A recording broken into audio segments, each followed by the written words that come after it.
Ladies and gentlemen, the Dirt Sheet Radio presents Monday Night Raw Rewind.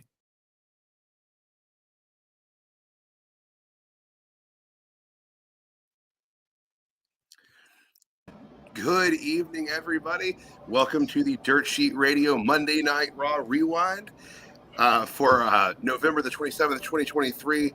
I am Tyler, the pro wrestling hipster. Let's go around the table real quick and introduce ourselves, and let's talk about the goings on of Raw tonight. How's it going, everybody? A great show for tonight. Hell yeah, let's go. Where do we start, boys? Where do we start? Well, let's start at the I guess it'd be the technical main event of the show, which was CM Punk making his Monday Night Raw return in about a decade. They said a decade about a dozen times tonight. Yeah. Nothing else happened in a decade. Just nothing else happened. It just fell off the earth. And we've got the quote up there right there. I'm not here to make friends. I'm here to make money. Oh my God. Where do we start this one? You know, I gotta say the promo was a little bit underwhelming. Whew. That's a way of putting it. Yeah, I agree with you on that one fully. Actually, it almost felt like he was, dare we say, reading a prompter, but not really. Like he was kind of like, what's that word I'm thinking of? Bound to reading a certain thing, not like a script, but very. What's the word I'm thinking of? Almost like a prepared statement. Yeah, sort of like he was like reading a book, like he was like, okay, read this, like that kind of idea. Yeah, I have a lot of problems with this is my home, this is where I belong, right? I was like, you were saying in AW that no, that didn't happen. Remember? Yeah, that happened for a decade. But anyways, go on. Yeah. No, I feel CM Punk was very safe in a safe way. Mm-hmm. Mm-hmm. No, it's the first appearance in 10 years, so I think it's a good way to start to begin the new road of CM Punk. He does seem like he's he does seem like he's trying to start fresh, start a whole new page, not even a whole new page, maybe a new chapter or maybe even a new book for him, trying to start fresh. But face turn? I think he's absolutely going to be working face. Okay. Yeah. I was I didn't really hear any boos or any really scattered boos or anything. It seemed like a overwhelmingly positive reaction. And I'm sure there will be people in audiences that are flat out against him. That's absolutely going to happen. But I think his reaction both Saturday night and tonight in Nashville, incredibly warm. That is true. I do agree with you, but there's no way in hell you can say this. But Saturday night, you cannot hear anybody. All the comments I've read everywhere, everyone was saying, I was sitting with my friend and I couldn't hear a damn thing. People said the music was even being, it was quieter than the actual the pop. So that's a pretty big sign. Yeah, that's what I look everywhere on social media. I've looked on TikTok, Facebook, and so forth, and it's just good. But the ultimate question is, where does he go next? I think they're going to be getting that belt off of Seth really soon, and he'll be feuding with Seth. But the real question is, Rumble? You think they'd want to hold off till Mania for that, but I prefer Mania. That's a long ways away, but I think they could pull it out. Yeah, I could see it too, especially with Punk being in his 40s. He's not going to be wanting to wrestle every single week. He'll wrestle probably every other week. So he'll want to just if even that. Yeah. I he's had a couple injuries over the last couple of years, and I think they'd be wise to really limit his in-ring appearances. And I think they're going to play it as safe as possible with him. But if he does do any, we'll say, multitude extra matches, they're going to put him in squashes, 2v2 tags or 6-man matches. They're not going to make him be the main guy in these matches. Yeah, they're not going to put him in there with Gunther or anything. Oh, come on. Or Brock Lesnar again. No, right. Brock's gone probably till Mania for all we know, knowing him. Yeah. Mr. I have so much money, I'm living in a cottage in Canada with Sable, so he'll be gone for a bit. But I'm happy with the idea of CM Punk against Seth Rollins until Mania. I prefer it that way. I agree with both of you fully. I'm just thinking they might give him a couple of, dare we say, tune-up matches before then. You know, Well, he'll have to have a couple matches in the in between. They can't have him go that long without wrestling a match. Oh God, no. There's no way in hell. Throw him up against a couple of NXT guys, maybe. Throw him up against some. I think we will see the first match of CM Punk and Royal Rumble. Yeah. Yeah. Question is, who do you put him in there? Who do you put his first match with? Who do you put him with? I don't know. That's the question. I don't know. But I think they will wait a little bit to show off I don't know. with CM Punk. That's The same problem in the past 2 years. He said, I mean, that's fair, but that makes it honest. Tell me when he's telling lies, right? Yeah. And that's another thing for Punk. I hear his promo very, very personal. Like, that's the real CM Punk with the end, only with the end. With that, I don't came here to make friends. I'm here to make money. Hulk Hogan, man. I mean, to be honest, if he's going for the whole making money thing, I feel like his merch are just gonna blow the roof off the place for like the next 6 months at least. In all honesty, even just a T-shirt alone would make probably more money. They had that T-shirt ready to roll quickly. I actually had that in my notes. There were a lot of those T-shirts in the crowd. Yeah, I saw that too. Like, maybe some old school ones too. There were some older ones in there too, but they had that new blue one that they actually had, I think, up on advertising on Shop Zone Saturday night. Like, they were ready to go with that thing. Kudos to the WWE merchandise machine. They get that stuff out quick. Imagine the merch table at the show tonight. How much that would have gone? Oof. I mean, it probably sold out. I would assume it would. I'm not a CM Punk guy, but I don't know. He has something that I want to see what's next from CM Punk. You know? Oh, we all do. Yeah, it's. I'll be interesting to see what the ratings were for tonight's show as well. But I think, and I'm with you, Eduardo. I like Punk all right. I've kind of gone back and forth on how I felt about him over the years.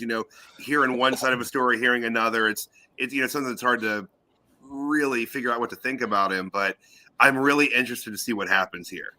Whether it be, and that's what was fun. I don't know what's going to happen. Like I said, Saturday night, I was flabbergasted. I still am to an extent. Yeah. I didn't see it happen, and it's really nice. As I'm 38, and so I've been watching wrestling since I was a little kid, and it's nice to still be surprised every once in a while. Those are the best things, yeah. And that gets more and more difficult. The longer you watch the sport, that gets more and more difficult. And I was genuinely surprised Saturday night. I know I wasn't part of the actual the program, but I only feel this is appropriate because all three of these guys were on the show tonight. Out of the 3 returns, what would you guys put the order of them? Because they were all pretty awesome each return. Who's your favorite down to the least? The first place, CM Punk. Second place, Edge. And the third place, the Hardy Boys. Honestly, out of the 3 from Saturday, I would say R-Truth was pretty awesome, to be honest with you guys. Because literally nothing was said about him, and all of a sudden he just appeared. Now, is he cleared to wrestle? Does anybody? I haven't looked into that at all. Dude, he's like double our age and he can still go, which is pretty freaky. Yeah. The man is a vampire. I said that Saturday night, but I swear he has not aged since he was K-Quick. Wow. Deep cuts with K-Quick. Getting around. If you know, let's just go with that one. But I know that. But the fact that he's like 60 something and he walks around looking like he's our age. Can I have some? Like, what are you taking? Him and Billy Gunn have not. I would say Gunn looks like he's in his 40s, but R-Truth, Ron Killings, whatever, he looks like he's in his 30s. Danny, you're right. Truth doesn't really need to wrestle. You just get him on camera and he's gold every time he's out there. He could wrestle, but it would just add a little extra. But just being there, like you said, Tyler, it's just you're just okay. I love R-Truth. I know. That's what I'm saying. You're just cool. Let's just watch this shit. What's gonna happen? I read today that CM Punk was the last big return that we needed. We don't have another name that in a lot of the years that we wait for that return. But I don't know. Maybe you have another big return No, I can't think of anything off the top of my head. I really can't, because any other name that I would say would be bigger than that to return to the ring is are folks that are just too old to really come back to the ring. There are certainly names that are bigger than Punk's, but none that are healthy or young enough to come back and still have a good run. Punk's going to have a really good run, I think. Provided he doesn't get too argumentative backstage. But I really do think that the WWE corporate structure, TKO, those are going to keep Punk in check. With all due respect to Tony Khan, I think that the leadership at WWE is stronger and more strict to an extent. It's a little bit less Wild Westy. Like, AEW is a little more territory days, the way that Tony runs the thing. The wrestlers have a lot more freedom and a much looser structure, and that can lead to a little more conflict. And I don't think that really happens in WWE. Well, I mean, I'm sure there's obviously backstage conflicts in WWE, but they're usually kept in check and they're resolved rather quickly. The only one I could think of really throwing in for a hat to be thrown in the races, is we said this in our group chat, is not going back in time, but going forward. And that's people from across the ocean, especially a certain name of Okada or Tanahashi. But again, some people outside of the world aren't familiar with so many Japan talent, whereas some of us know Japan talent. So it's like, that's the only way we can really go is across the ocean or down south. Those are the only two ways you could do it. But we've gotten a lot of talent from down in CML, AAA, and everywhere over there. So it's like, if we go east or west, it's like, what can we pull? Right. But as for being bigger, I don't know if we could go bigger. I mean, Okada, if we got Okada on this side of the world, I think he could be big, but I don't know if the draw would be as big. Right. That's just my 2 cents on that one. For a certain segment of the fan base, I think it absolutely would be. But I mean, if someone like Okada were to come to WWE, they would do a fantastic job of setting it up. They're really good at making sure you know who the person is, what they stand for, what their character is. They do a pretty good job of building that up for anyone that comes in. It'd be just very interesting to see how they do that one with everybody. But again, all we can do is wait and see, because that's the only way they could really do it. They can't, or they get since TKO is, they get UFC talent over, but I don't think they'll do that very much. Yeah, I don't know how much cross promotion they're really planning to do. So far, I don't know about YouTube, but from what I've heard is they don't want to do anything. Like, they want to keep UFC over there, WWE over here, TKO at the top, and just keep going. I think that's the best way. I think that's the best way. Yeah, exactly. See, Eduardo gets it too. Where it's just like, let's just stay separated, and if we need to cross over, we'll do that. And returning with the CM Punk thing, I truly think that Nakamura was the next rival for CM Punk. That would be interesting to see, honestly. Maybe a triple threat. They would absolutely be able to put on a hell of a match. Maybe a triple threat. Maybe would take a little bit of stress off of Punk, but I would think, like, if we're talking about Punk's first match back, I think you'd want to have that to be a one-on-one. Yeah, but like I said earlier on, maybe a squash kind of thing where like Punk just destroys somebody and they kind of almost, that person carries the match with Punk, but Punk gets the victory. Or do we do like a Punk and someone he mentors versus a pair of heels? Do we do it that way? So Punk, as you said, doesn't get stressed, but he still gets to be in the ring. When he gets in the ring, the crowd just goes completely mental and loses their minds. And then the other person gets a rub. Punk gets to be in the ring, but doesn't have to do anything crazy. And they get, 2v2 tag team. And yeah, that's one match there. Wait a little bit longer, as you guys said. Do the Punk match at Mania. Everyone's happy. Yeah. Or a safe person, like the Miz. Someone like the Miz. Like, I think there are few workers safer than the Miz to put somebody with. He's and they they've worked together dozens of times in the past. They have a good bit of history there, so it would not be a bad direction. I got one only because he's been labeled a really safe worker, not just by like people watching, but actual behind the scenes. Baron Corbin. He's always been labeled a safe worker. Like, there's that match he had with Dolph Ziggler before he left, where Ziggler clearly went to go for to jump off the steel steps, but he ran and clipped, and Corbin turned it into a botch, turned it from a botch to a final or end of days on the outside. And for all we know, Ziggler could have gotten super hurt, but Right. Corbin caught him. So maybe Corbin gets into a promo or a program with Punk.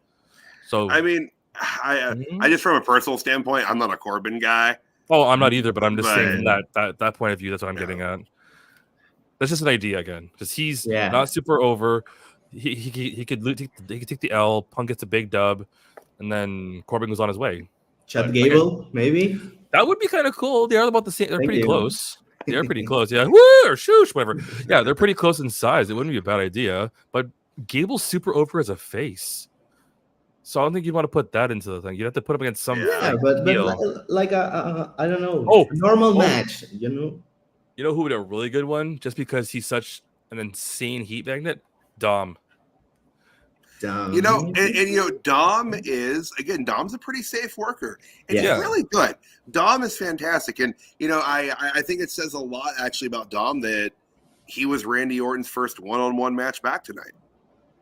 Yeah, that's a pretty big one, especially considering, you know, what is it, Jelly Roll, whatever his name was also Jelly Roll, appearing yeah. at ringside, yeah, and the fact that I'm pretty sure that even the ref was just like, I'm gonna let them go for a bit, screw it. But again, I did the same thing back to the first point of view is like, if you guys said it, we got to give him a match before his feud. So we'd have to give him like one or two people that could just be like, cool, here's a match. Go out there, give Punk 15 minutes or 20 or something, and then go from there. Danny Ocean down there. The Punk promo tonight was Pandermania. It was very, very much just. Okay. I'm home, guys, and rah, yay. Hi. It was a safe promo. It was a really safe promo tonight. They pay me enough to come here. See you next week. All right, here's my check. Okay, I gotta go out there for 5 minutes. Okay, I got this.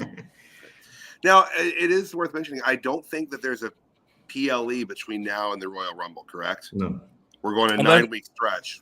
No. I think maybe there's like some special stuff happening, but not an actual PLE. No. We've got an NXT PLE coming up, but other than that, there's not a main roster PLE until Unless Rumble. they all of a sudden threw in like New Year's Revolution, but that'd be so close with Rumble. Yeah, I would hope they wouldn't do that. But Yeah, that no, being I said, agree. is there a chance that Punk does not wrestle until the Royal Rumble? No. You don't think they can make it 9 weeks?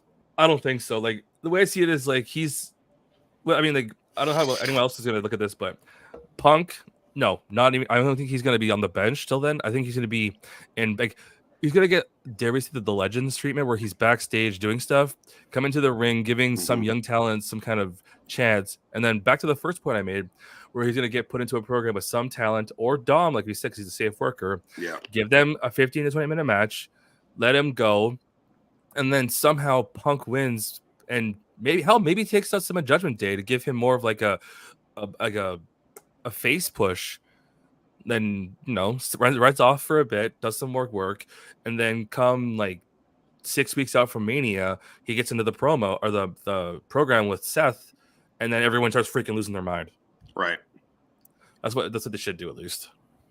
Someone in the chat just asked, will Punk have a full-time schedule? I doubt Punk's going to be wrestling a full-time schedule. Not even close. No. I mean, he probably could do like every few weeks, but I think they'd be better off doing full-time promo schedule and like segments, but like extremely light wrestling. He'll probably wrestle about as frequently as Roman. Sorry, I had to.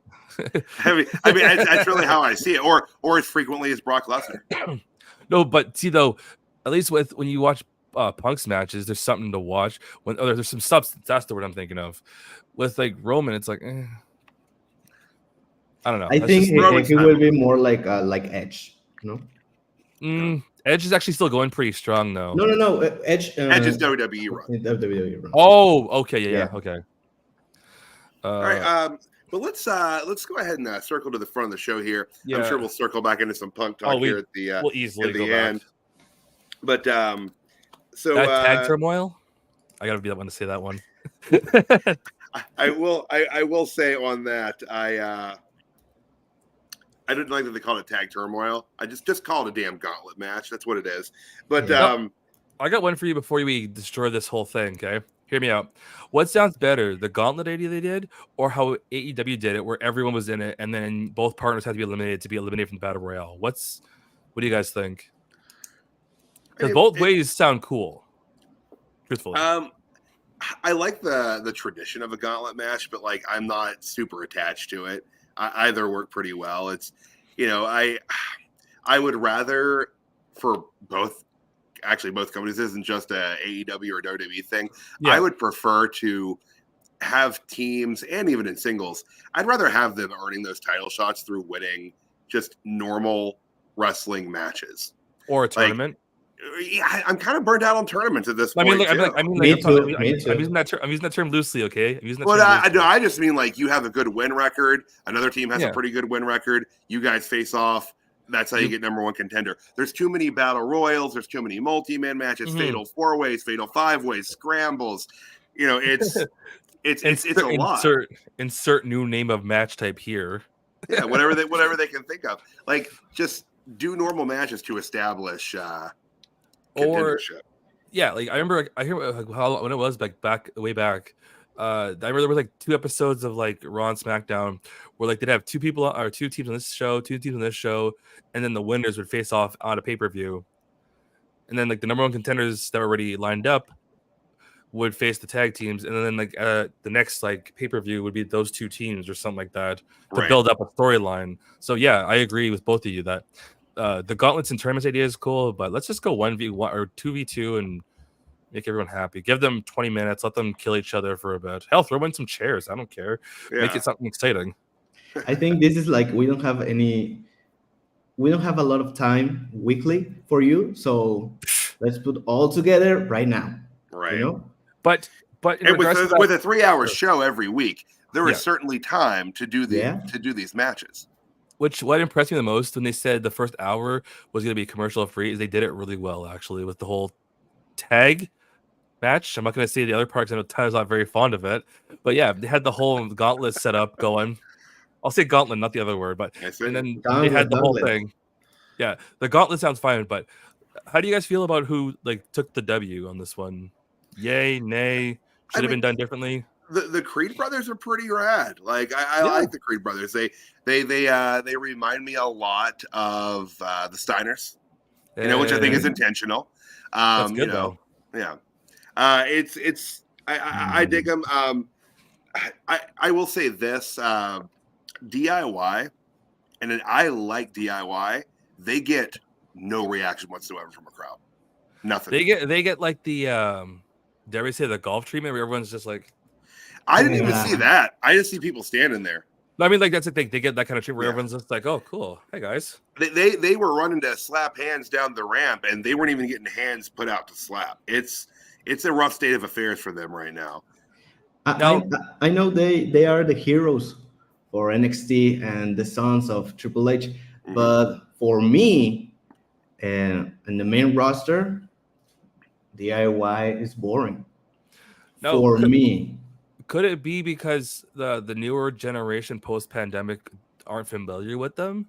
Or could it be, like you said, the crowd's kind of like, oh, cool? I think they are good in the ring, one of the best.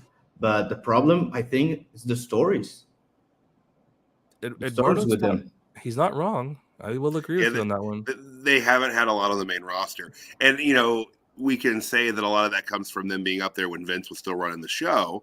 But Vince ain't been running the show for a minute now. And that's probably why they're getting, put back on TV more regularly. Obviously, Triple H, they're, 2 of his boys, and he wants to get them out there. But the crowd reactions are just rough. And I don't know what they can do to rehab them at this point to get them a reaction, to get them hot. I think also the problem maybe with Johnny Gargano is like we're saying the return of Johnny Gargano many times, and he's coming back. He don't do nothing. He goes back. It's like a circle that we never stop. And I think that people is boring with him. I don't know. Right. I'm waiting for Eduardo to say anything wrong, and I heard nothing wrong there. That was all just freaking bueno. So that's all. That was all on the nose. Like it's like you see them and you kind of go, cool. We saw Imperium actually do well together. They didn't have any moments. They actually did work. But does that go back to last week? We were talking about saying that is Imperium just going to be like off and on, back and forth, slow burn? Like I said, it's like 1 week they'll be feuding and 1 week they won't be.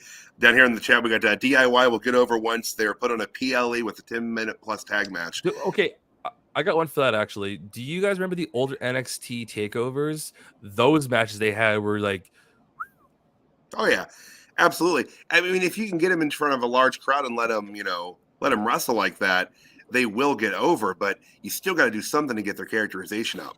Week to week on Monday Night Raw, character matters. You got to make the audience, the general audience, care about these guys, and you got to give them reasons to care. And right now, they just don't have a reason to care. And great matches are fantastic, but great matches don't make someone attached to a wrestler on an emotional level.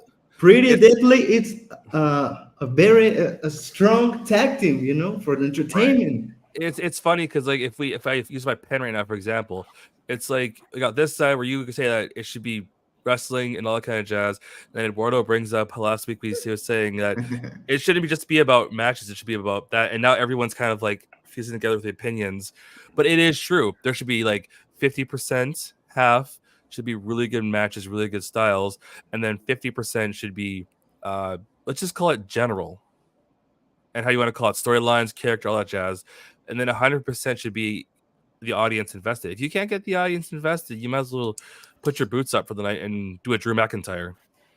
And if you don't get that joke, go look at what happened at Survivor Series live on the PLE net or whatever they call it this month. That's all I have to say on that one. Anyways, also in the I'll say it, tag team turmoil. We had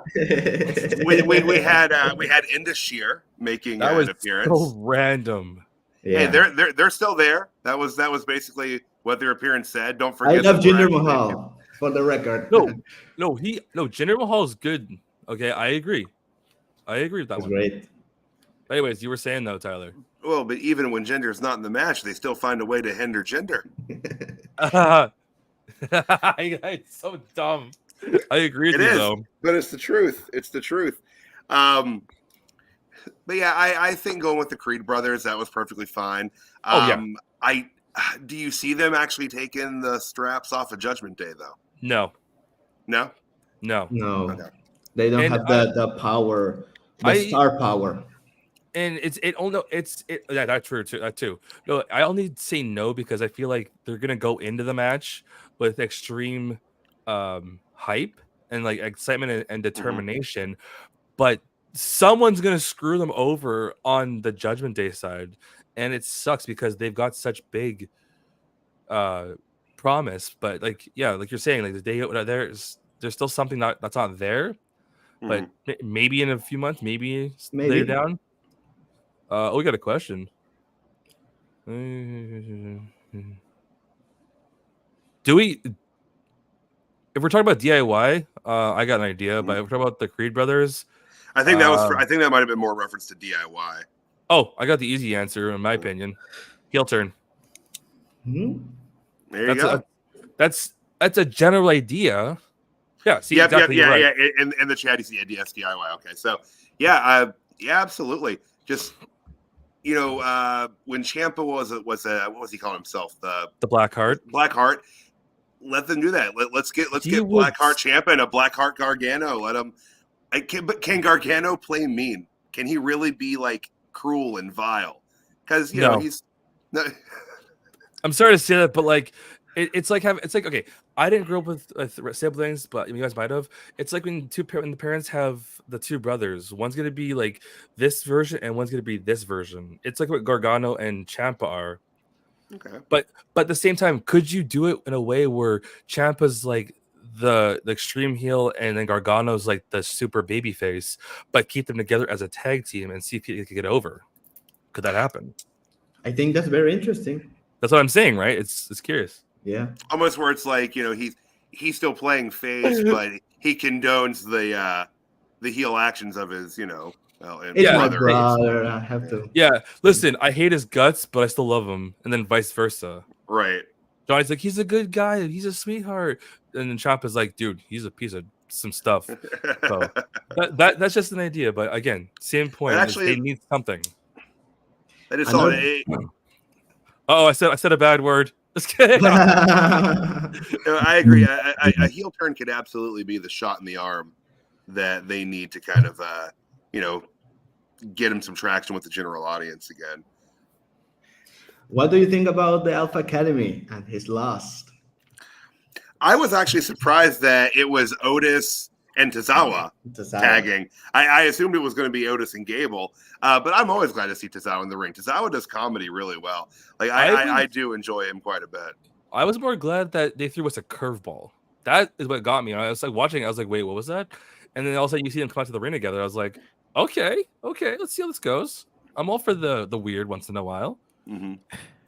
I tripped and fell out of behind the curtain, like onto the stage, and I don't know how to back away gracefully. There goes the budget.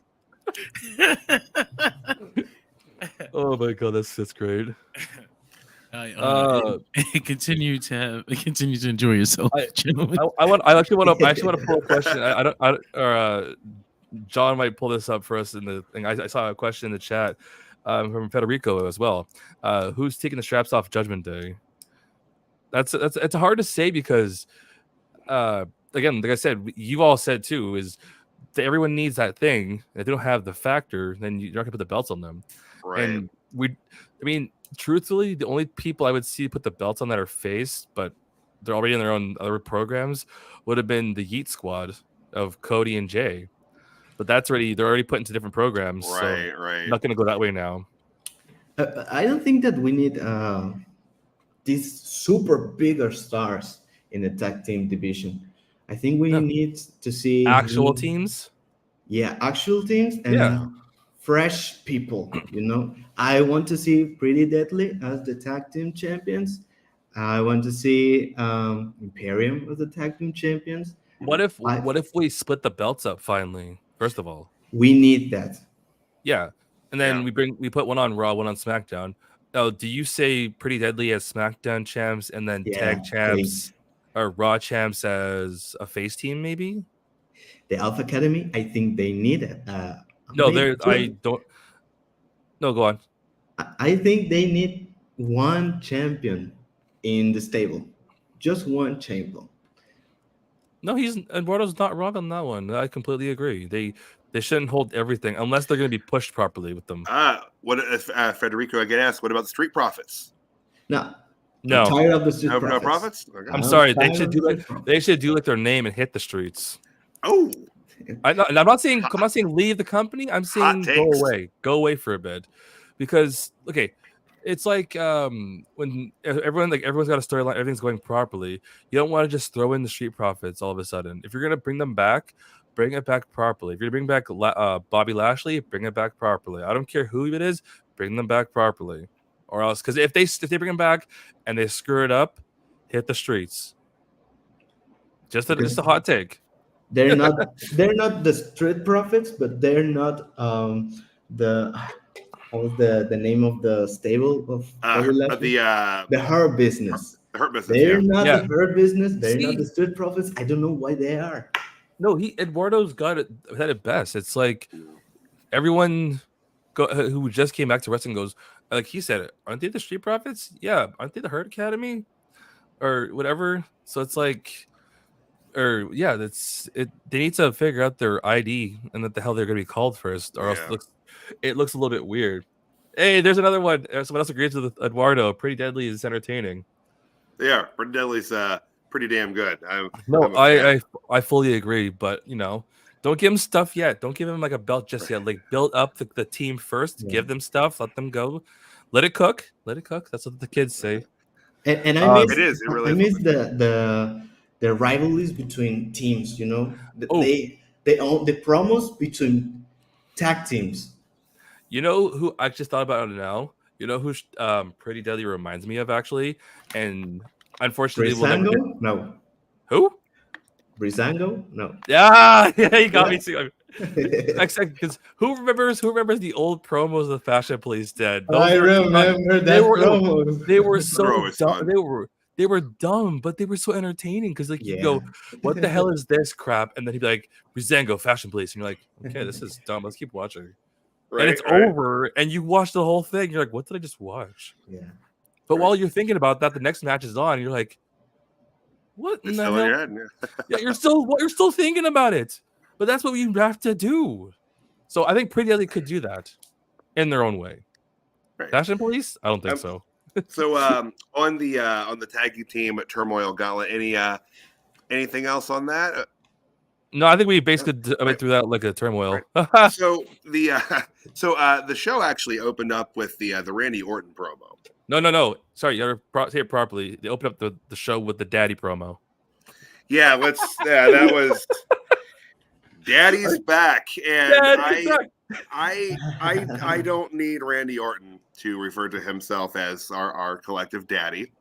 I didn't have Randy Orton calling himself daddy on my Monday Night RAW bingo card tonight either. But here we are. But that's what's funny about it too. And I'm just sincerely hoping they don't make a Daddy's Back t-shirt for Randy It already Orton. happened. It's already happened. You know that for a fact.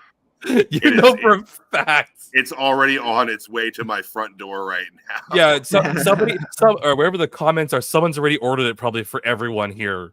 They're getting our sizes and everything already made. Oh God.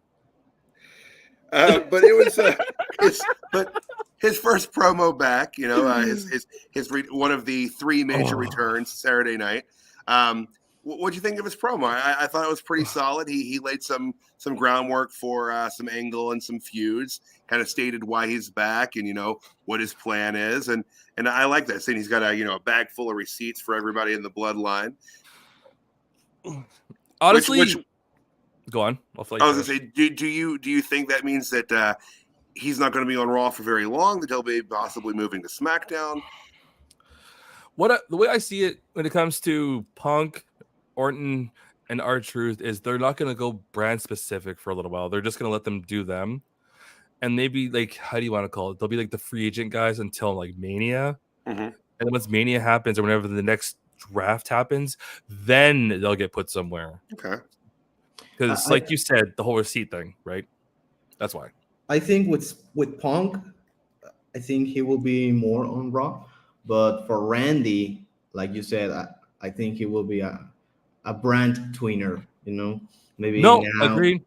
Maybe now he's on Raw, but I don't know. In 6 months, we will see on SmackDown, and I don't have any problem because if I'm just curious to where he's gonna go and how it goes. So probably the receipt thing will become a thing, and he'll go. Oh yeah, he'll probably kind of almost like a Kill Bill type scenario where he's just going through each member and kind of knocking him off his list. Because I will say, I look forward to a solo match with Randy and Solo. That would be interesting, actually. Yeah. And I think they have a lot of faith in Solo. I would love to see that. I would love to see that. There's another comment. There's no way he's staying this positive. Yeah, that's true. Randy Orton doesn't stay Happy Viper for very long. It's dare we say he's like? Dare we say that he's gonna be like a Deadpool kind of character?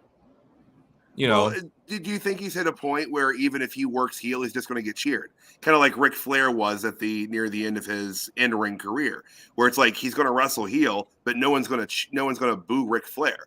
Do you think Randy's going to hit that point where it would take a lot for him to actually be a hardline heel?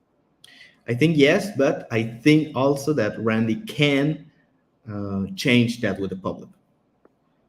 He's done some pretty vile things in the past. And now with his bigger size, I can watch Randy Orton and think in WWE All Stars. I'm glad you said that because I wanted to bring that up too. Randy is physically bigger than he has been in a while. I got used to lean muscle Randy Orton, and he looks bigger. Not as bloated as he has in the past when there may or may not have been any performance enhancing things going on because he was a lot bigger then. But he is certainly physically larger, and Let's check. oh my God, I quit. Daddy's jacked. Jeez. Oh my God. I feel like he's watching it now, laughing at you for putting that, or laughing at you while putting that. Yeah, this is. Should we just change topics? No. We're still talking about how jacked Daddy is now that he's back, but I do worry. I do About worry Daddy? a little bit. I do worry about Daddy. Jesus. About Daddy, my Daddy. I do kind of worry that if he's carrying a little extra muscle like that, I worry about it kind of limiting his movement and speed in the ring. Mm-hmm. No, And but do And you I saw think? that with the match today. No, Yeah, I was gonna say. Daddy's moving a little slower than he was. No, do you think that maybe it's good that he tonight's match? It was his first one back, so maybe we give it like how Kenny Omega in AEW did it. His first few matches will be a little bit like, dare I say, ring rust, and then like a few weeks later he'll be a complete 360. Yeah, and I think that's probably one of the reasons why they put him in there with Dom. It's going to be a good, easy match back for him. Again, Dom's safe. Dom's a really good worker. But yeah, he was moving a little bit more slowly than I would recall. But again, he's also, how old is Orton now? Early 40s for sure. 40s, yeah. Because he started in the company with 23, and I was still super young when he started. I was like in the start of high school probably. Mm-hmm. So I'd say like he's at least 43, 44. I would say in that area for sure. Oh my God. Okay. I gotta address the elephant in the room because it's entertaining as hell. Unless we got more things to say about Daddy still. No, I think we covered all of Daddy's promo quite well. I want that t-shirt. That's gonna be a t-shirt. I will say just one more thing on that. He did get a really big about Daddy. Yes. When Daddy milked the pose on the turnbuckle, that got a huge pop. Like, and people are very happy to see Orton back. Oh, by all means, no, you're fully right about it. The pop, the entrance, everything. Thank God he's still using his theme song. That theme song is. Oh yeah, one of the best theme songs in the history of professional. I prefer. How's the Burning My Light? Burning My Light. Yeah, I prefer Burning My Light. Two things. One, have you guys heard the actual story from Jim Johnston about how he wrote it? No. Like it wasn't supposed. Like if you actually YouTube it, it wasn't supposed to be like a heavy thing. It was actually written as like an acoustic thing, like just like mellow sounding, like dark. And then if you actually look up, I think it's called WWE Uncaged. It's like a very like melodic, like soft piano thing of the same version. And no, that's not a cheap plug for music or anything, but that's the truth. If you listen to those two versions, it's cool because like the Jim Johnston story, he explains how the theme was written. And it's like, I can't just do it as this mellow thing. Like Randy's dark and he's got to be heavy. I don't know. Look it up. It's really cool because it explains the whole thing. It's really cool. It's like a 3-minute video, but it's cool because Jim explains how he wrote it, the whole basis, how it could have been this way, but he went this way. And yeah. But I think Randy hates that song. No? I don't know about that. I'd heard that. Oh goodness gracious! I'm trying to remember what it was. The first theme that Punk used. Yes. Fire. And that was originally intended for Randy Orton. I'm glad Randy wanted that song. Yeah, Randy wanted that, and they ended up not using that for him. But we digress. Caesar, you were saying you were wanting to address the elephant in the room. When you say exactly elephant, but more so elephant, is the R-Truth promo. I'm sorry, but this R-Truth return has been great. Like all 3 returns have been amazing. But it's like, do we do anything with R-Truth? Do we bring back the 24/7 belt, or do we keep that buried? No. It needs to stay in the trash can where it goes. No, okay. I want that title back. No. You want it back? Yeah. Okay, hear me out. I told a friend of mine this when we were hanging out the other day because I thought this was funny as hell. So I was like, "How would you feel if Truth became WWE champion, right?" And he's like, "No, don't do it." And I'm like, "Okay, I'm not saying he's gonna do it, but I was like, hear me out. What if when he turned and became a champion, like WWE champion, as a giggle, because he always called the belt the wrong thing. What if he started coming to the show with the wrong belt? Like he came to the show with like a plastic WWE belt. He bought a belt from up in the stand, and the what's it called, the concession, and brought it to the ring, and like all these like random things just for like, or hell, even took the belt and signed it and sold it for charity. You know, some weird stuff. Ideas or thoughts? Like R-Truth can pull anything off. That's what I'm getting at. Like he could be so weird. Yeah, there's nothing R-Truth couldn't do. R-Truth could, you know, he can play anything. He's just absolutely hilarious. Especially Like- his age still going strong too. Oh, absolutely. Like you could cast him anywhere. R-Truth could play Batman, for God's sake, and I would watch it, and I would believe it. That part, I thought that too. Or I saw someone earlier. I'll say this one so I can get this out of the way and go back to another topic. Someone commented earlier about like that's the time when R-Truth was entering the Royal Rumble a few years back, and he was like confronting Brock. He's like, "It's gonna be I'm gonna have a hard time trying to put you over the rope, Paul Heyman," and the crowd just blew up. And then he's like, "Truth, I'm not in the match." And then Brock's on the side, they're broken down laughing. Again, you could put him as Batman, and all three of us. The people in the chat would probably still watch too. And would it be good? It's Truth. He's entertaining. Everything R-Truth does is good. You just give R-Truth Alfred and Rachel, and like give us a little bit. I don't know if that's PG. They do continue the tradition of R-Truth not having a very good understanding of where he's at or linear time in general. But asking, it's so good. Telling Judgment Day that he'll join them for War Games. But it already happened. Oh man, how'd I do? Yeah, it's like it's just covered in platinum award winning jelly rolls. I hope to God they didn't tell them that it was going to happen. I hope they just said to them, "Okay, we got another Judgment Day promo coming up after the commercial break. Hope you guys are ready." And then that's all they walked in on. That's it. That's the only thing they were told. I hope so. That would have been great. That would be fantastic. Why do you think? What do you think about a new story for R-Truth that he wanted to be part of the Judgment Day? I could see it. Yeah. Now we see the Judgment Day in the ring, with all the dark music and whatever, and in the back he shows up. I'm not sure. If he does it, he has to show up as himself, not a heel, not a face, as R-Truth. He has to just be like out and be like, "What's up?" But with the makeup, and all the stuff. Yeah, exactly. Because it'd be so weird because everyone's like all serious, and there's Truth going like in the crowd, just What's going on with him? What's going on with him? I don't know. It's Truth doing Truth. And then the best part would be you just see him be like, "Mommy's here," and it's like, "Do we what?" Little Jimmy here, something like that. Little Jimmy, honorary member of Judgment Day. But gentlemen, moving on to the next match we had on the card this evening. Big Bronson Reed. I still don't really particularly like that they're calling him Big Bronson Reed. No, he's big. We get it. You don't need to reinforce that. But Bronson Reed taking on Ivar. I gotta say, I just need to get this out of my system. I fucking hate this gimmick. I hate it. I hate the Viking gimmick.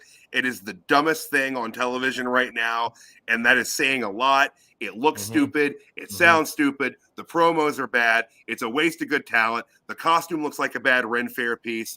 It's just god awful, and it needs to stop. Like, they're good. They're really, really good wrestlers. Like, I watched them in ROH tear it up for years. Like, they're amazing, but they're saddled with such a crappy gimmick that no one's ever going to take them seriously.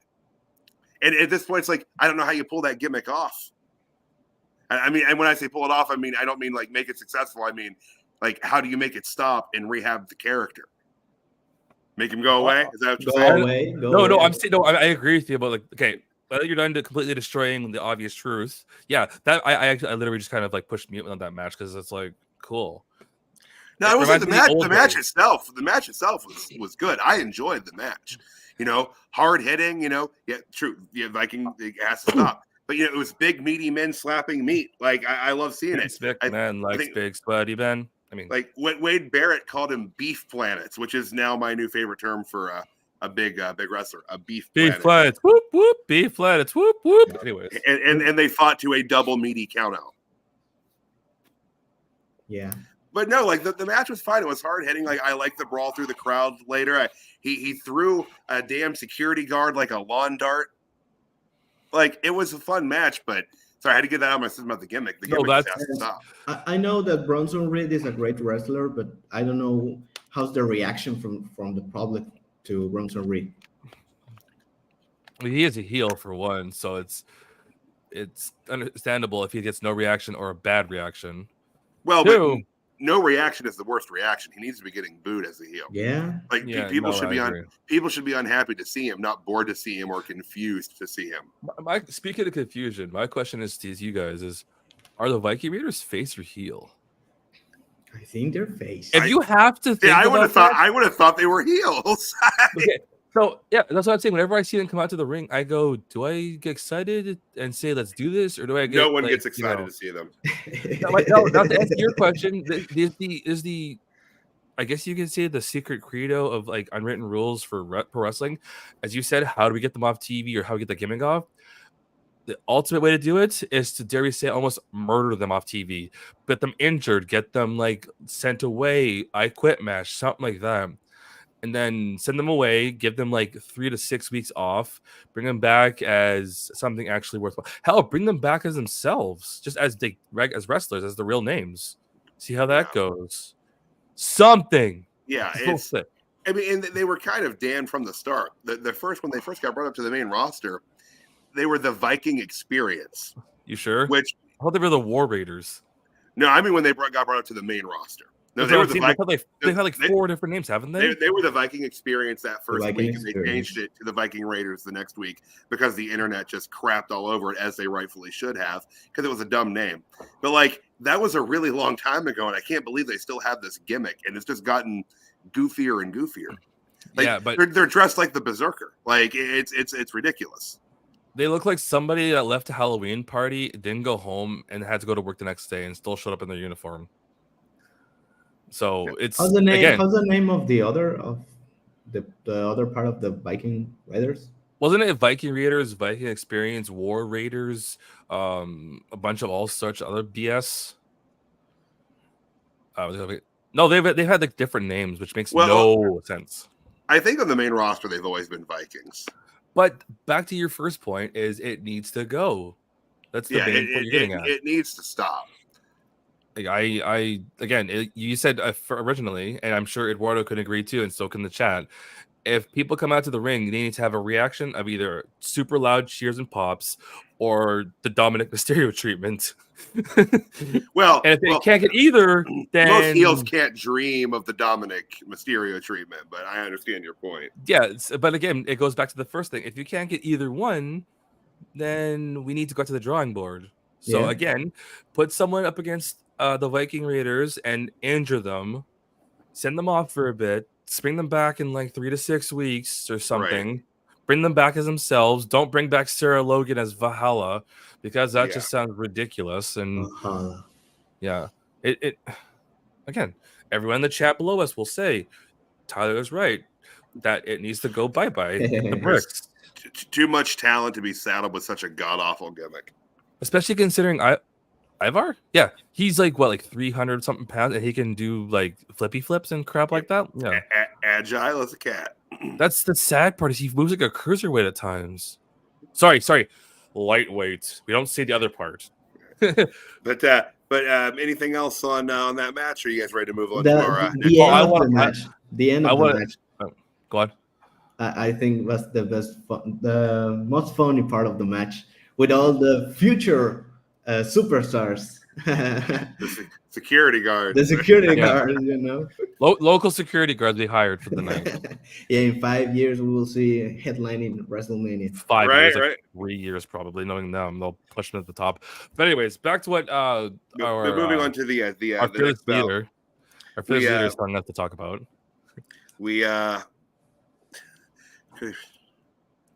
Okay, fine. Let's go this way instead.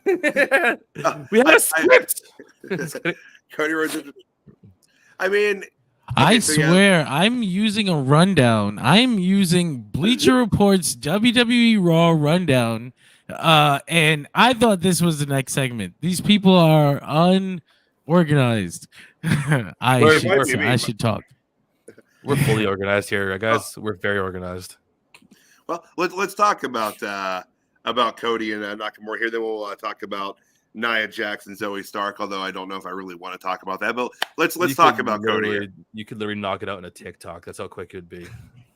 But okay, let's go your way first. Let's go your way. Cody did tonight declare his intention to enter the 2024 Royal Rumble.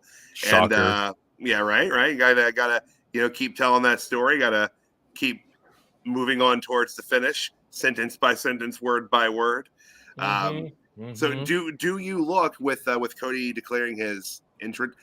Do you look to have him win the Rumble again this year to make his way back to Roman? Nope.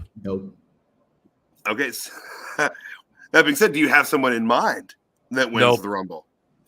Yeah. I'm kidding. I have a joke name and I have a real name, but I'll let Eduardo go first. I'll let Eduardo, Senor, go for it. For the winner of next year Royal Rumble.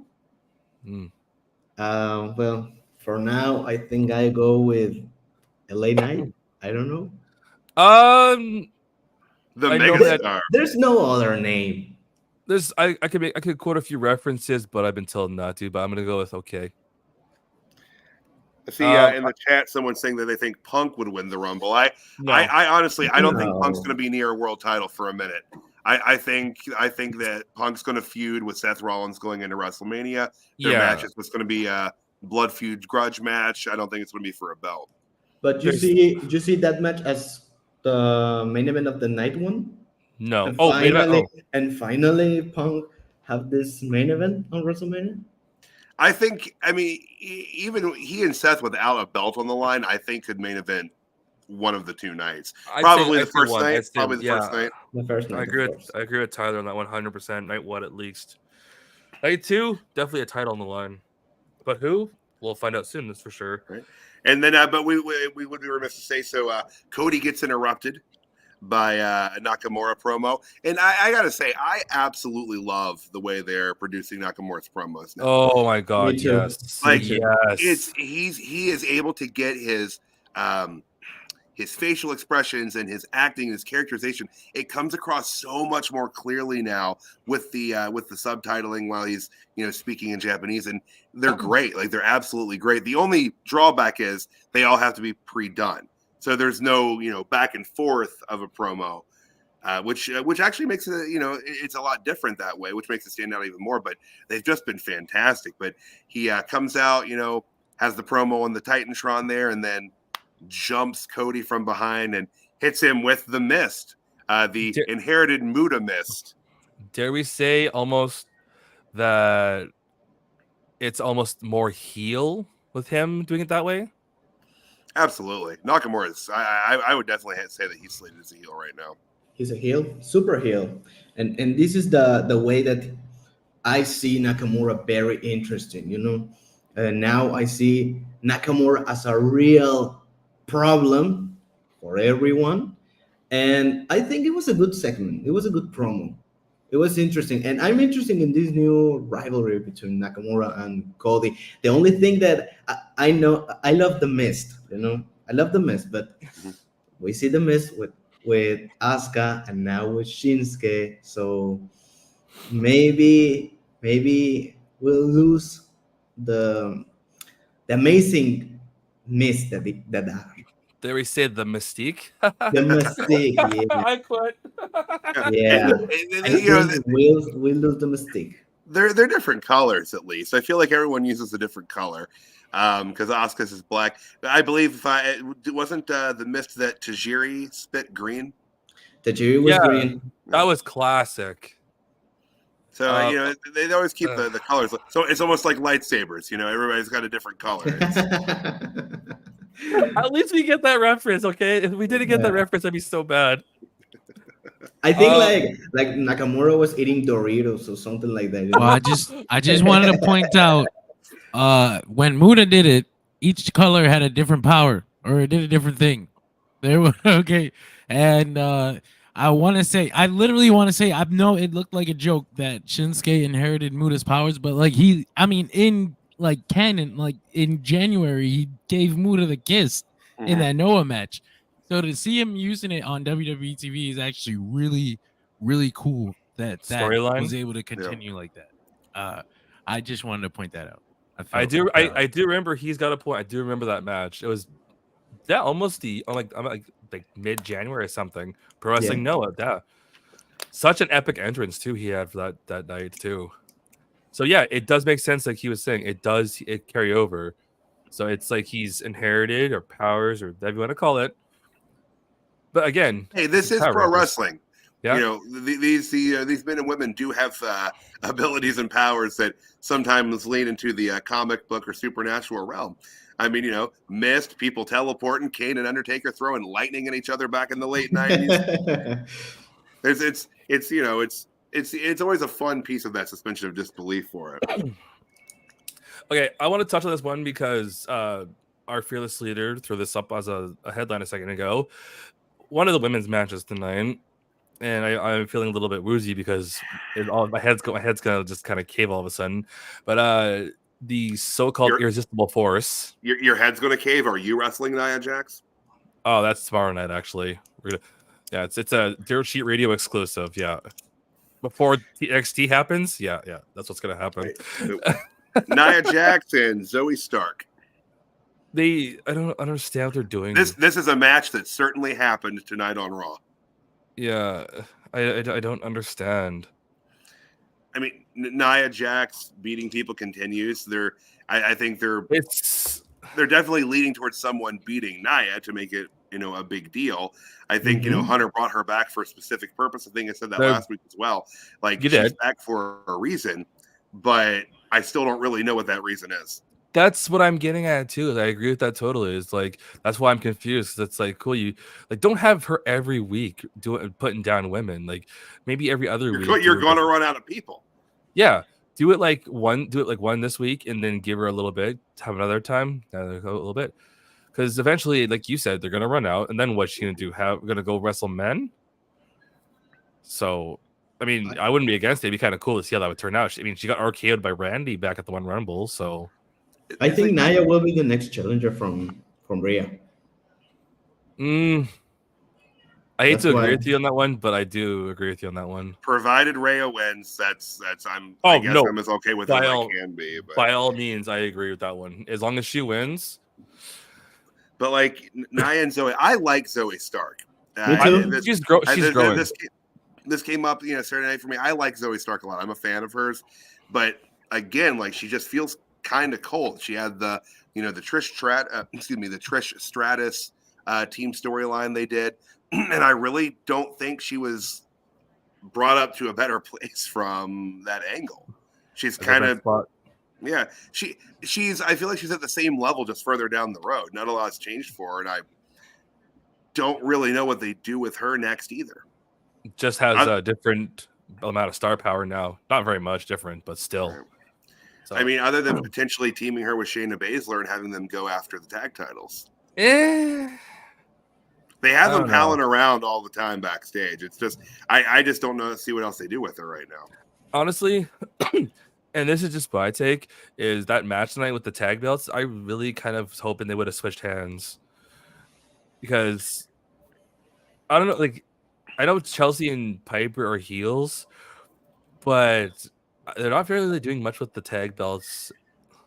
They haven't done a lot with those belts since they merged the NXT Women's Championship titles with the women's titles on the main roster. Like they not a lot's happened with them since then. And you know, I like both Piper Niven and Chelsea Green, fan of both. Woo!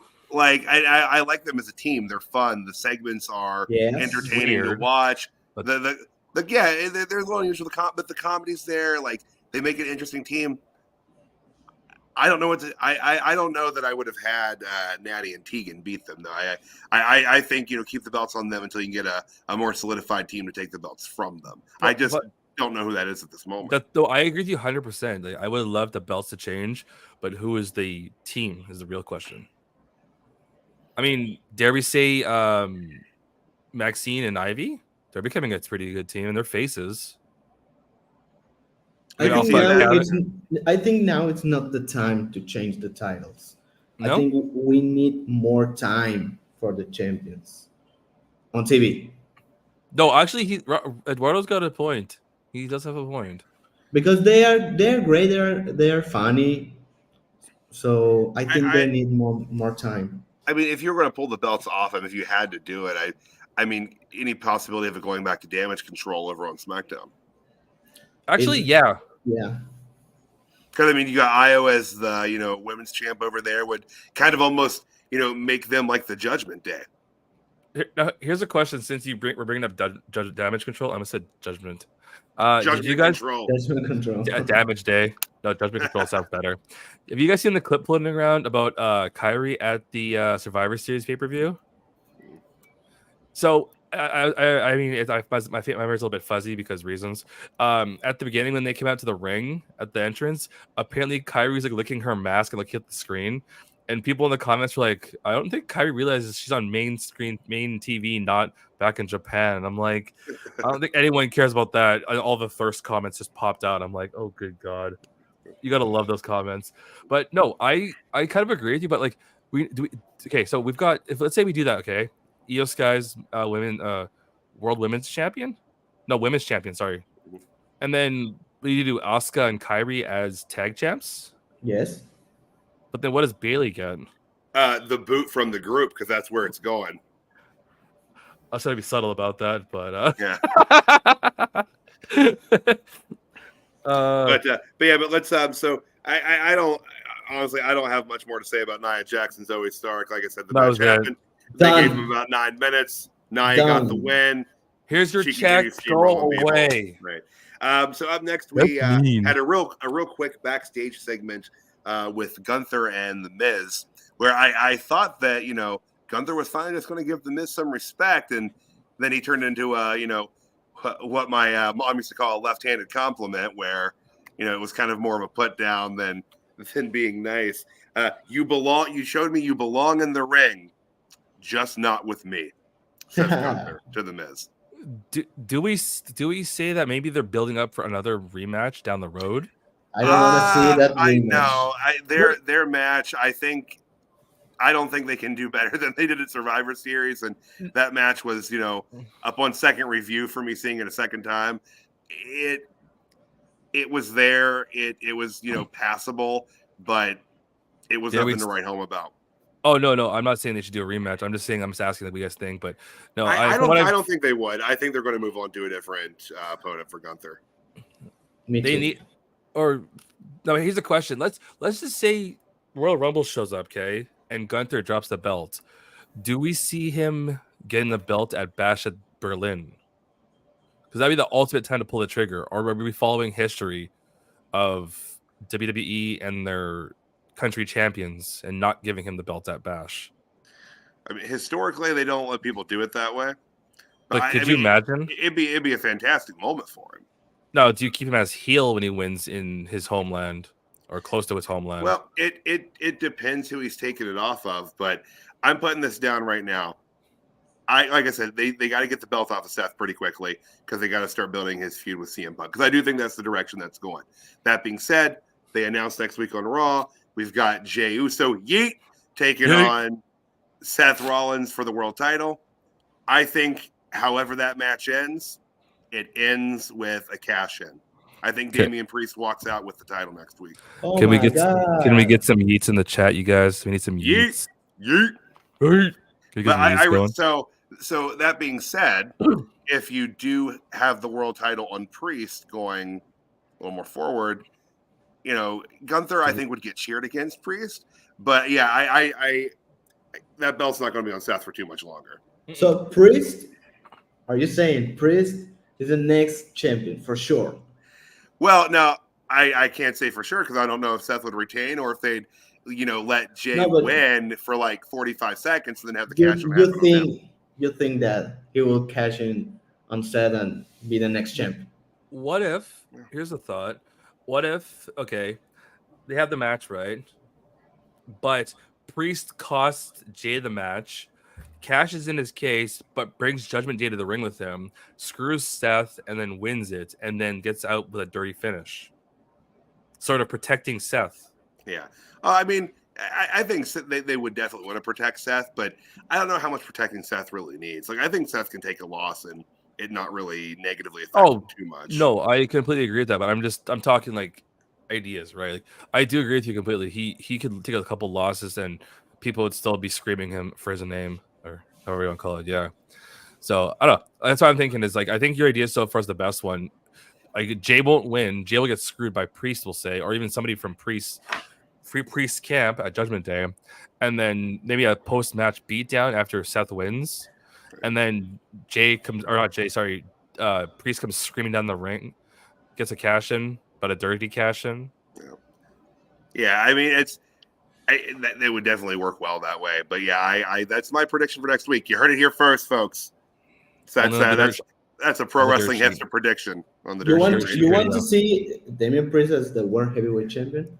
I mean, I don't necessarily know if I want to see him as world champion, but I mean, I just think they got to get that belt off of Seth quickly so he can feud with Punk. And honestly, I think they need to get the briefcase out of the way. Now, my question is, because I'm a little bit out of the picture, how much longer does he have to get the briefcase cashed in? Not very much longer, does he? It's traditionally, I think you have 1 year. 1 year from winning it. Isn't it like over halfway now? No. Let's see. Money in the Bank is June. Was the June pay-per-view? So I mean, I think WrestleMania is he's about halfway. He's about 6-7 months in. But in terms of actual storyline build up and all that jazz to like Rumble or Mania, he's got to cash in, right? Like or I don't want to see Damian Priest as a champion. No, again, neither does Tyler. But the way he's explaining it makes sense, though. I just think I think Damian will probably fall more into the category of a transitional champion. Yeah, like he'll cash in, he'll have it. He's not going to have it for very long. But God, no, please. No, here's the idea I was thinking. What if, let's say Tyler, you're right. Next week he comes through, gets like all the stuff we said. Priest leaves champion. What if they somehow set up for a triple threat at Rumble, Priest and 2 people? And then take the belt off Priest at Rumble. Could that be an idea?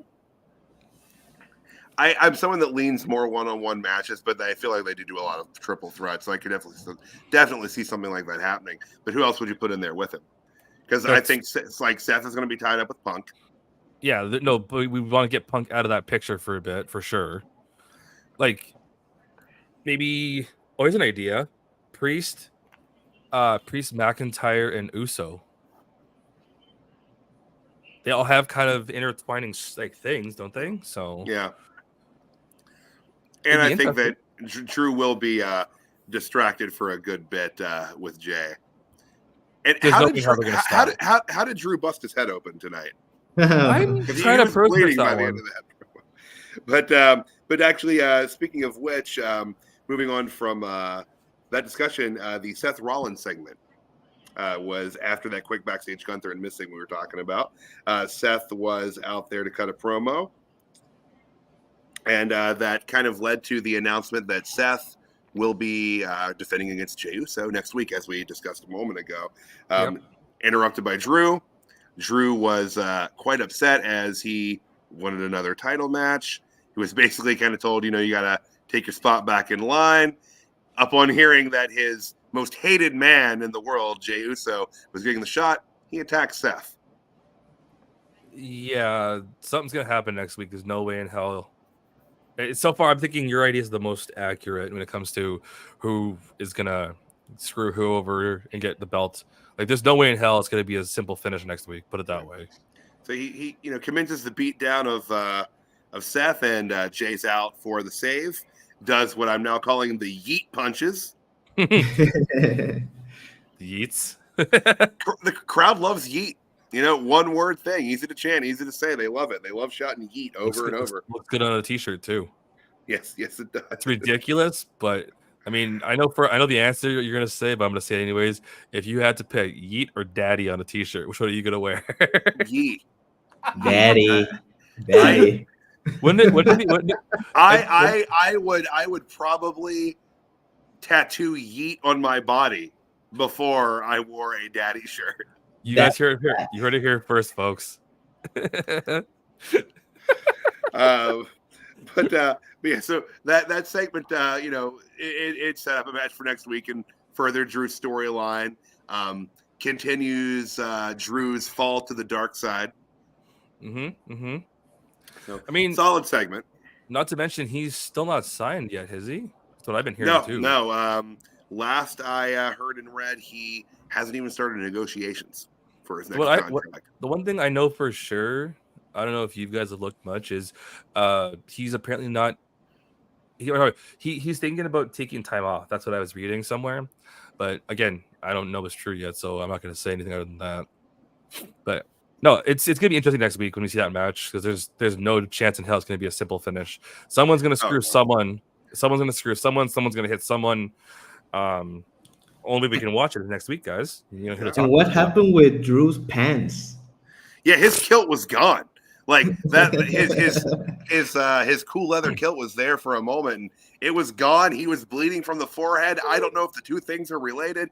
I looked away for a moment, and there was no kilt, and there was blood. I don't know what happened. Some lady in like row 7, seat 5 has it right now at home in Nashville. It'll be on eBay in a matter of hours, gentlemen. Hours? Shit, probably already is on eBay. It's already sold. Yeah. How much did it go for? About $45,000. It's an expensive kill. Somebody probably would do that too, is the sad part. with how everything nowadays works when it comes to celebrity merchandise. Damn. Right.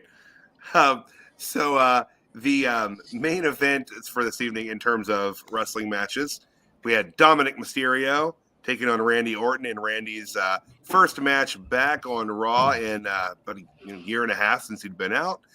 Gentlemen, what did you think of tonight's main event? I think it was the match for the people in the arena, just to watch Randy take Dominic. The heel of the moment.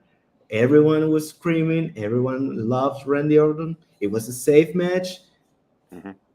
No more with it. That's it. That's all. He said it best for me too. That's it. That's all I can really say. And I think that's the best way to put Randy Orton back. Yeah. And also, as we speak, I see Randy slow, but I understand now the weight and with all the problems that he had in the back. Yeah.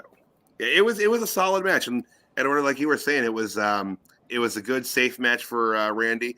It was, putting him there with Dom. I mean, Randy, I think right now with his return, he'd get cheered just about against anybody. He'd get cheered, but putting him with Dom, it's someone that people love to boo. You want to see Dom get his ass kicked. You want to see Dom take an RKO. Like it was a go home happy kind of a match for the folks. Yeah, that's the best way of explaining it. I'll let you guys. I guess basically said everything I could have said easily. So, what I think, what's next for Randy is the hair turn on Jey Uso. You have to give it time, though. I wouldn't do it right away. I mean, even if he tries to pop off Jay at some point, I don't know necessarily that it would make him a heel. It's again just I want to see this Randy as heel. But he did say that for the moment being, as long as Jay is away from the bloodline, there's no receipt. They're okay. They're cool with each other. But I saw the program on Spanish, but they're saying you can never trust Randy Orton. No, that's not wrong. No, that's been his one of his defining character traits for a really long time. He is in fact the Viper, and he strikes randomly and quickly. Now, here's the question: since you guys are both obviously bringing this up back and forth, what if, let's just say, something happens that Jay does realign, or even Orton gets caught off guard and gets, he thinks that Jay's realigned. Would Randy snap and go after him right away, or would it build up for a storyline? I think it'd be a quick RKO. I mean, they'd work to a match, obviously, but I think the second he got if they were to go that route and have Jay ever kind of dabble back into the bloodline, I think it'd be an instantaneous flip for Randy. I hope he doesn't go that way. I think we can all agree. I think Jay will stay out of the bloodline. I think there's a potential that they're going to build to a Jay and Jimmy match against one another at WrestleMania. Give him a steel cage. Give him 50 minutes, or not 50 minutes, 30 minutes. Let him go. The brothers. I want to see that rivalry too. But Randy, who's the heel, though? Randy, Cody?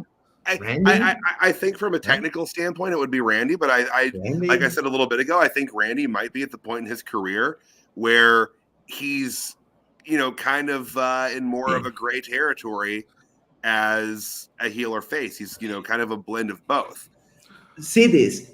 This will be my opinion for rivalry between Randy and Cody. They can do the evolution thing. Imagine that Cody wins the title to Roman. I don't know. The next day on Raw, we celebrate the day that Cody Rhodes wins a big title, and then Randy turns on his best body. Like, I'm the guy who teach you everything, and now you are the big guy here. That would be good. I mean, that's when you're talking about putting the belt on Cody, having Cody finish the story and beat Roman Reigns, you have to have that feud lined up. You have to have a really good follow-up feud after that. And I think that's where a lot of guys fall short. They have that build, they win the title, and their first feud out of the gate is just awful. That happened to Daniel Bryan. Like, Daniel Bryan, his first feud as world champion after WrestleMania 30 was Kane. And nothing against Kane, love Kane, but that wasn't a good first feud for him. Now with Cody, having him feud with a freshly heel turned Orton, because we're talking WrestleMania, we're months down the road from that. That'd be enough time, I think, to let people cheer for Orton and have him over or have him as a face. But having that feud ready made with Cody and Randy would be brilliant because they've got the history with Legacy. They've got a really long intertwined history. They've got that mentor relationship, and they know each other really well, and they could absolutely work a fantastic match or a series of matches. I've got one for you because you guys saw the promo Cody cut on the commercial about the WWE shop, right? Mm-hmm. And you saw what he had in front of him on the table, right? Here's my question. If the storyline goes as it is and Cody finishes the story at Mania, does he get presented with that belt at Mania and still call it the Universal Championship? Or does he call it the WWE Championship and then get rid of everything else? I think when Roman loses that title, they will bring back the WWE title, just the name. And I would absolutely love to see it be that Winged Eagle belt. That's from my belt nerd standpoint, that's my personal favorite title. I'm a big Shawn Michaels guy. That was the world title. I saw him win when I was a kid. Like, that's my personal favorite version of the championship. But I'd love to see him bring that back if he beats Roman at Mania. Yeah, because and again, if they bring it back, that specific belt, bring it back, but fix the letters on it so it's modernized. But that's it. See, there's the picture right there. Yeah, there we are right there. The boss man's got it right there. It is not an accident, and I agree with that. I think he's going to bring that back. I actually thought that this past Mania, that was my my thought process. I thought for sure. Dirt Sheet Radio on Twitter. I had to be that guy. I would love it. A friend of mine this evening told me that if Cody were to bring back that Winged Eagle, that for him, it would make up for years of bad booking decisions. It'd be cool to see it, but he's just got to wait, which sucks about it. Because hell, for all we know, they have the belts already made. They're just waiting till Mania, and they're gonna throw them out there and be like, "Okay, here it is." Hey, Trips seems to be into long-term storytelling. Thank God. Which is lovely. Hey, Vince used to book that way too. You hear those stories about him and Pritchard and Patterson sitting around and plotting out a year, 2 years story, and rolling with it from there. And I think Hunter's booking mentality is definitely more in that vein. It's long term. That's good. That's good. Absolutely. Keep it that way, especially going into Rumble and Mania season. Yeah. So, gentlemen, that was the main event match. Let's roll in here and do what we like to do on every Rewind show. Let's talk about who we think the jobbers and megastars of the night would be. There's the old Gilbert. Oh, Gilbert, who's first? All right, so I'm gonna get the ball rolling here on who I thought the jobber of the night was, and it's sad for me to say because I'm kind of a fan, but it's DIY for me. like we said earlier, I don't want to run over everything we said, about an hour ago, but they're just cold. And I'm a fan of both of them. Tommaso Ciampa almost kicked me in the face at a Ring of Honor show years ago. Love the guy. Yeah, it was close. But like I'm a big fan of both him and Gargano, but it makes me sad to see where they are right now in terms of the reaction they're getting, knowing what kind of talent they have. So I have to sadly say that they are my jobbers of the night, just from the standpoint of how cold they are. I think I go in that way, but also I have to say I know they are funny, but the Alpha Academy, they're funny, they're good, they're great, but they are in that spot every night, every week, So maybe DIY in the next week will have a better situation on his matches, but for the Alpha Academy, I think they stuck in that spot. I'm torn, to be honest. I agree with Tyler. I agree with you. And then my other nomination is the Viking Experience, the Raiders, the Warriors, whatever they're called this week. Yes. Because the same idea with both teams. It's like, what? That's the short version. It's like, give me something to work with here. It's what? Like, why? How? It's like, So. Oh, crap. 1 second here. Keep talking. I'm listening. All right. So the megastar of the night. So Eduardo, who do you think came out of here looking like $1 million this evening? I have two names, of course. Randy and CM Punk. Okay.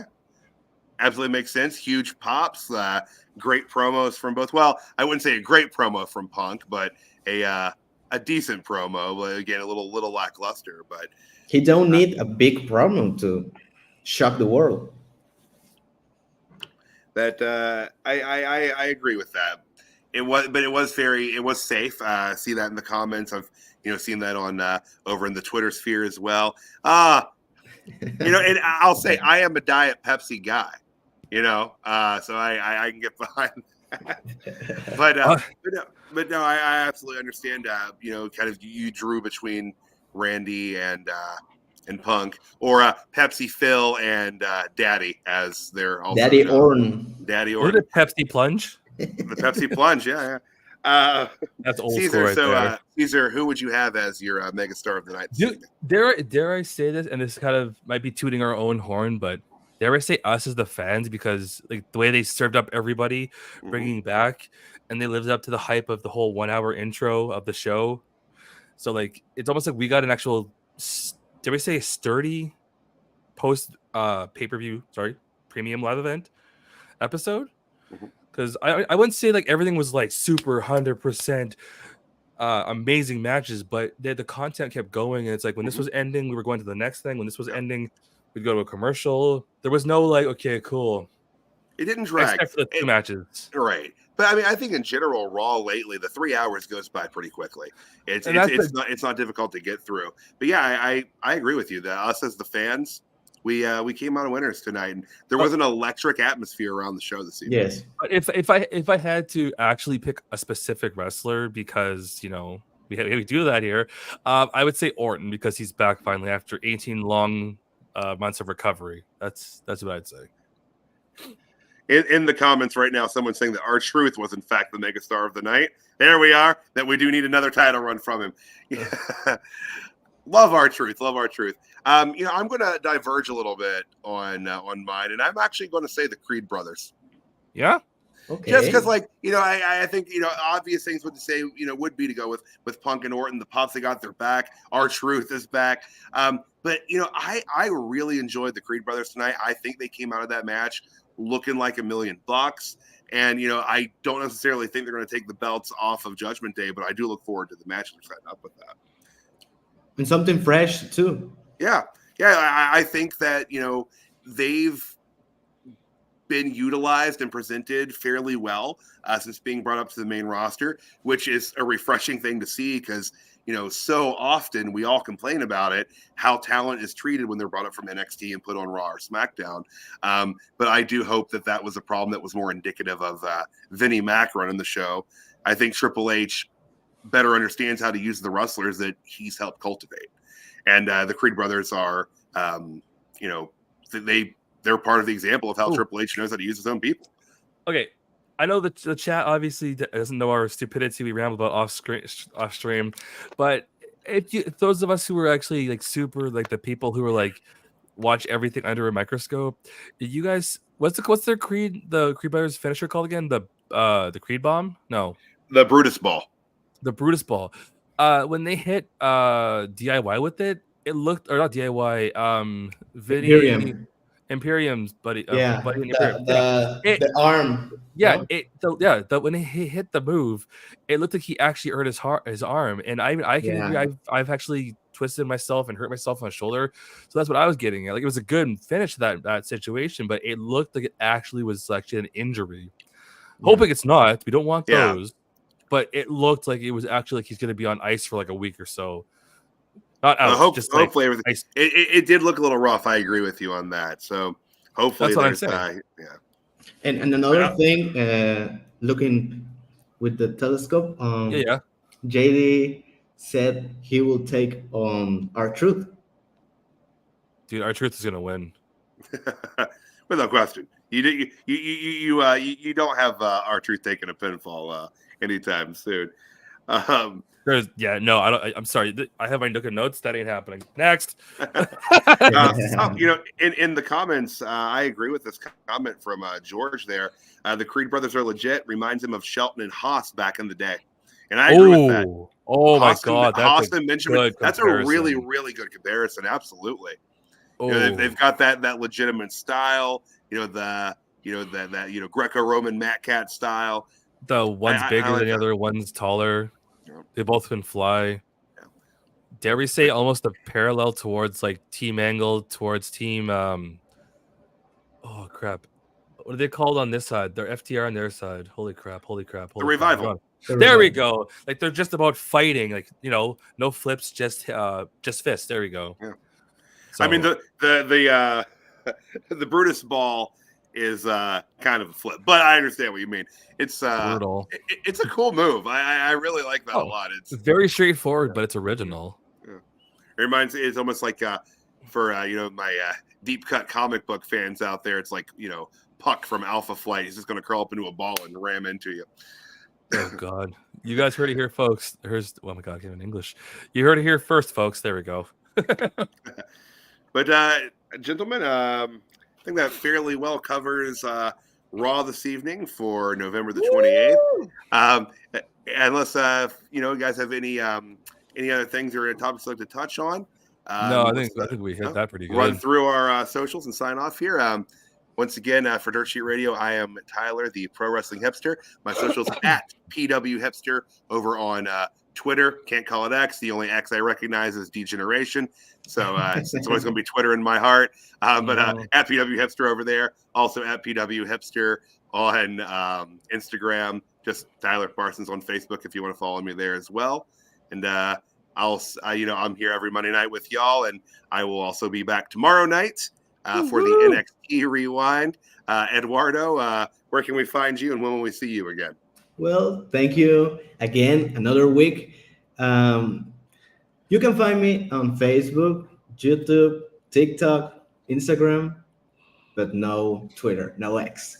As Soy Eduardo Bates, you can find me there and see all my content. All right. And as for me on the bottom here, you guys, is it on this side? This side? There you go, right here. Yeah. At NoobTube on whatever social media platform you want to follow. I'm not saying the 35 different names because there's way too many.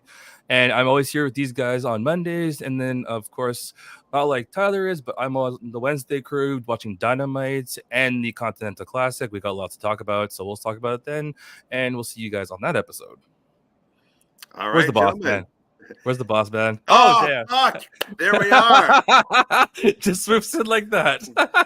That's it. That's Puck. Exactly. Thank you. The timing. All right. Perfect. Thank you to the producer. With Puck making his appearance for the first time on the show, we'll go ahead and say goodnight to everybody out there in Streamerland. Thank you guys so much. Have a wonderful rest of the night.